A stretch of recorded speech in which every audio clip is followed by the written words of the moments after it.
অনেকেই ভাবে ভিডিও করা একদম সহজ কথা, একদম সাধারণ একটা ব্যাপার।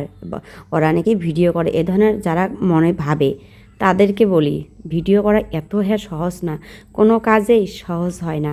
পরিশ্রম ছাড়া বা সফলতা ছাড়া, নিজের যোগ্যতা ছাড়া কোনো কাজেই সফলতা পাওয়া যায় না।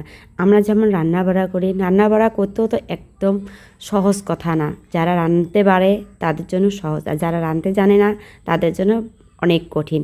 এই যে যেমন ছেলেরা বাইরে যে এক কাম করে বিদেশের মধ্যে, ওনাদের কাজ আমরা ভাবি বলে বাড়িতে বসে বসে শুধু কামে যায় আর টাকা পাঠাবে, এই ধরনের কোনো কথা না। অনেক পরিশ্রম লাগে টাকা ইনকাম করতে।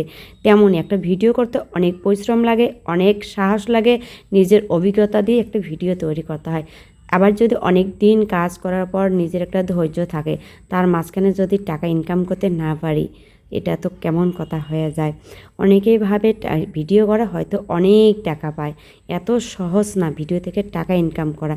দর্শকের মজে জায়গা করে নিতে হয়। হয়তো অনেকেই ভাবে আলতু ফালতু ভিডিও করে, বা অনেকেই অনেক ধরনের কমেন্ট করে যায়, বা অনেক ধরনের খারাপ খারাপ কমেন্ট করে, কাইও ভালো ভালো কমেন্ট করে। এই ধরনের হয়তো অনেকের মাঝে হয়ে থাকে, কেউ খারাপ কমেন্ট দেখে ভিডিও করায় বন্ধ করে দেয়।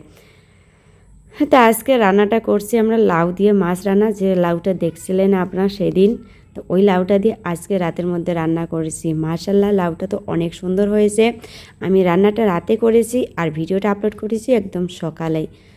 অনেক টেস্টি হয়েছে আলহামদুলিল্লাহ।